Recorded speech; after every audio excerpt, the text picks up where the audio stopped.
What's up, everybody? I am super excited to be recording this video because it means that our summer season is finally here. So I will be back in Kansas City in 28 short days and literally counting down every single day. So I can't wait to get back there and see you guys in person, but figured just to get everybody on the same page, and instead of sending you a super long email, that I just record this hopefully relatively short video to just cover a few basic things that I want to make sure we get out there as we start practices, and then we'll continue to communicate probably through more videos like this as we lead up to our first games. So let's jump into our virtual team meeting here, welcome and orientation meeting. So just a quick reminder as we get ready for our first practice of our team rules. So there's really three rules that we are going to focus on. As coaches and parents, we'd like your assistance in promoting these and keeping guys accountable to these. And those rules are, number one, complete the full proper warm-up every time. That includes both body and arm. And this is essential because it takes discipline, which is a really, really important trait for any human being, let alone a baseball player. It takes discipline to do what you know you should do so that you can perform at your highest level possible, even on the days where it doesn't feel like it, even on the days where you're tempted to take it easy or take it off. It's also important because of preparation. As 15-year-olds, your bodies are getting less and less rubber. You're more and more inclined to injury. So the way we warm up is how we get our bodies ready to perform. And it's also how we get our minds ready to perform with the discipline piece and the focus piece and the commitment to completing our full proper warm-up every time. As coaches, we believe that if we do this, then we will also be disciplined and prepared and in other things in the game, whether it's practice or playing. So that's rule number one. Number two is always hustle. That's pretty self-explanatory. It's one of the most visible things, and it's one of the most important things. I'm a firm believer that the best way to play the game of baseball is 100% all the time. Always hustle. Hustle is completely within your control. Whether you're having a good day or a bad day, you're mad, you're sad, you're happy, we're winning, we're losing, you're hitting 800, you're hitting 200, none of that matters because unless you're injured, and if you're legitimately injured, then you're not going to be on the field, then there's no excuse to not hustle. So we're always going to hustle. That's a measure of our attitude and effort, and those are two things that are 100% in our control at all times. So as coaches, that's our rule number two. Players, we're always going to hustle. Now, we're not necessarily need to sprint 110%, everywhere you go in the field. But when we're going between drills and practices, when we're moving around and trying to get stuff done indoors, we just want a good tempo, a good pace. We're always hustling. We're always trying to take advantage of every minute we can. And then we'll go over this during our first outdoor practice, but it's also going to very strictly apply to how we take the field as a team. We're going to hustle to our positions, and we'll make sure that all the players know what that's supposed to look and feel like. But that's rule number two, always hustle, and it's a measure of your attitude and your effort, and those are things that we can control. So we want to make sure that we are always hustling with what we do. And the third rule is be a great teammate, and that comes from our motto is iron sharpens iron, so one person sharpens another. And it's really pretty self-explanatory, but we need to be a great teammate. It's important not only for the performance of our team, but it's just important as a person to be a great teammate because I think I mentioned this at the meeting that we had back in February. 15 years from now, your teammates are not going to remember how many doubles you had or what your batting average was. I'm not going to remember that as your coach, to be honest with you. What I am going to remember is what kind of teammate you are, and so are your players. So it's really important. It's what we stand for. It's our motto. We're trying to make the people around us better, and in turn, they're making us better so that together we can all grow stronger. And that's rule number three, is just be a great teammate. And so when it comes to these three team rules, if we have any sort of discipline, whether it's playing time, whether it's punishment running, whether it's anything that as coaches we think we need to do to hold the guys accountable, these are the three rules that we're going to go to. We're not going to run for striking out. We're not going to run for losing games. We're not going to run for errors. We're not going to do the stuff that's physical. we don't ever punish for that. But if we need to get the guys' attention, whether it's burpees or pulls or sitting on the bench, then we will when it comes to these 3 team rules. So just want to cover those 3, remind you guys, we'll continue to bring it up and remind the players, but I want to make sure we're all on the same page as we hit the ground running here this week. Reminder, playing time. Your playing time is earned by attitude and effort. That goes into, the always hustle, and really goes into all the team rules, because all the team rules are really kind of governed by your attitude and your effort. So attitude and effort, your commitment. I know that, we've been communicating with some families, and, there might be church camps or football camps and stuff like that. And as coaches, we're going to work with you on those things, but we do want you to be committed to baseball during baseball season. So are you committed in terms of, making sure that baseball, if there's not a non-negotiable priority, then you're at baseball. And again, I understand that if the football coach tells you it's a required camp or something like that, we can work around those things. But for the most part, we need you to commit to baseball during baseball season. And then also buy-in. Are you buying into the program as a player? And even as a family, are you buying into what we're doing and what we're trying to teach as coaches?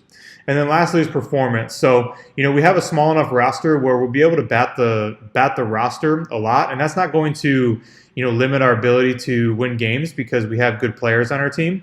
But if you want to bat, in the top half of the order, or if you want to play your primary position in a bracket play type scenario, then that's kind of where the performance is going to play a role for us as coaches as we make the lineups. And as I just mentioned, we have a smaller roster, which is cool because it's more playing time. But just understand that, as coaches, we're not afraid to sit a guy if our attitude or effort or commitment or performance, or we do something that's, violating any of the team rules. We're not afraid to sit a guy. And with a smaller roster, that can hurt the team.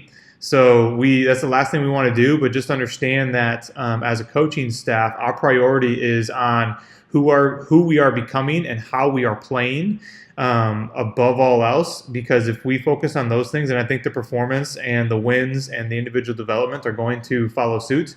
But just know that, don't think that, okay, there's 11, 12 guys on the roster, whatever it is, that all of a sudden I have a free ride, I'm just going to play no matter what, because that's not the case. So if you have any questions on that, let me know. I think we've covered everything, but I just wanted to give you a quick reminder on that. Next thing I want to touch on is just the title, character first. As Ironman baseball players, as iron sharpens iron, so one person sharpens another. And that means that we're trying to make our teammates better. We're trying to make, everybody that we interact with better. And in turn, they're making us better. And as a baseball team, it's really, really important, for what we stand for. And as a team, as Ironman baseball, we stand for character first. And one of the things that means is that for players, your decisions on and off the field, regardless of whether or not they're out of practice or a game, will affect your playing time and even your status on the team if necessary. Because we're out there to compete, to win games, to develop, but at the same time, we're out there to send a message that you can do those things with high character and excellence. Those things aren't mutually exclusive. We can be one of the best teams around, and we can do it the right way, and treat people the right way, and treat umpires the right way, and be great teammates. We can do all those things together. But I just want everybody, as we get started here, to be on the exact same page that your character matters above all else. Okay, we will sacrifice the opportunity to win a game if we have to, if it comes to that point, because somebody has to sit for throwing their helmet or arguing with an umpire, or somebody makes a poor decision that impacts their playing time. I'm not trying to do that. I don't want to do that, but I just want to emphasize the fact that the character that we are working on building as coaches and as players and as a collective team is absolutely paramount. It's the most important thing, because if you want to be excellent in anything that you want to do, whether it's on or off the field, you can only be as excellent as your character is going to allow, because you can get away with success in terms of results for a short amount of time, but eventually your character catches up to you. And so just know, players, parents, families, everybody, that when it comes to Ironman baseball, your decisions on and off the field can affect your playing time and your status on the team if it really comes to that. Now, that's the last thing we want to happen, but I want to make sure everybody's on the same page, because who we are and what we stand for as a team, who are we becoming, and how we are playing, how we are treating each other and others, that is absolutely important. And we won't compromise on our principle that your character matters. So just read it. We're going to compete, and we're going to play hard, and we're going to win as many games as possible. But just understand that this team does and always will put character first. And so players, families, everybody involved, just know that on and off the field, your decisions make a really big difference. I want to make sure everybody's on the same page with that. Okay, on the character theme, one of the things we're going to be doing this summer is talking about what does character look like. And so we're going to talk about what is the Ironclad Man. And Ironclad is going to be our acronym that's going to help us think through some really core important character traits. And each week, this first week is going to be more of an orientation, maybe even the first week and a half or so worth of practices are going to be kind of orientation, get our feet under us and get into a rhythm. But then we're going to start with, by the end of the summer, we're going to work through where we have themes where we're talking about things, we're using examples, we're telling stories, we're helping players and coaches, all of us together, to think about what does it look like to have Ironclad character, to be an Ironclad man. And that Ironclad stands for integrity, resilience, ownership, nobility, courageous, loyalty, assertive, and discipline. Those are character traits that are really important, that we want to talk about how we can implement those as players and as people. So just want to give you a heads up. That is going to be coming down the pike here as we get going. Communication, just a reminder, I know a couple people have sent me some messages they're having troubles with GroupMe.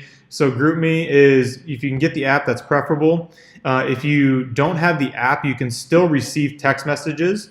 And so like they just show up in your regular text message feed. So if we have any issues with that, again, I'm trying to figure out how to help a couple people, because it's hard for me to do it without looking at the phone. But let me know how I can help you, because we want to make sure we're on GroupMe, so you're getting group text messages, and then TeamSnap for your email and your schedule. And when it comes to TeamSnap, this is what it looks like when you pull up TeamSnap on your computer. And you can just go to availability. You can do this on your phone or your tablet as well. But you go on your computer, you pull up availability, and here there are checkboxes for what you can do. So you can fill in a question mark here and leave a comment, which is very helpful. That is much appreciated. You can put in no, I'm completely out. So what we need to know is what your availability is. Again, I'm assuming that our availability is going to be really, really good. But for example, Jake has filled his out right here. I know that Jake has a football camp. So he's going to miss, if we have any games that conflict with that football camp, anything before Saturday morning, then, he'll miss that. So we've had that conversation, and we just need this filled out for everybody. And if you don't know it, a full summer in advance, that's fine, but please get this filled out, because when we're making our practices, we count on knowing which individuals are going to be where, and it's just really, really important. And plus, with a smaller roster, if I need to find a sub for a tournament, then this is kind of what I'm going to use to go through that. So please, if you have questions on this, fill this out, or let me know so that we can use this to communicate with our availability. Okay, last thing for you with this video is that uniforms shipped from St. Louis yesterday. They should be here soon. One set of our hats are already in. Our hat provider's checking on the status of the second set, so that's good. We have our uniforms, so that'll be, there's no issues with that. And the Squad Locker gear store is open 24/7. If you want any gear, Ironman gear, then you can hop on that and order it. There's nothing required, but we can do that all online through Squad Locker, and it ships directly to you, and there's no minimums. So it's not the cheapest options out there, but they're high quality. I've used Squad Locker for other things in the past, and it's high quality, and there's no minimums, which is huge, and it ships directly to you. So if you want anything, let me know. But just kind of circling back, I'm very excited that we're getting started. If you have questions, text, email, let me know. And I'm excited to hear how practice goes, and we'll get rolling, and I'll be in touch again soon. Thanks. Bye.